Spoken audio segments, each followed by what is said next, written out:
প্রকৃতি কন্যা জাফলং তাকে দেখতে কতই না মানুষ ছুটে আসে দেশ বিদেশ থেকে। আমরাও ছুটে গেলাম সিলেট থেকে জাফলং দেখতে। অমায়িক সুন্দর জাফলং, অসাধারণ ভিউ, আসলেই সুন্দর।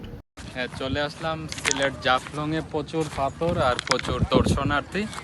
বিকেলের দিকে আমরা এখানে আসলাম, হিরো পয়েন্টে চলে আসলাম। সামনে ঝুলন্ত ব্রিজ, প্রচুর লোক আসছে দেশের বিভিন্ন স্থান থেকে।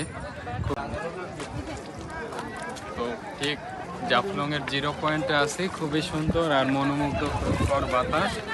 এই আছে ইন্ডিয়া, এইখানে বিএসএফ বসা আছে, খুবই বাজে ব্যবহার করতেছে।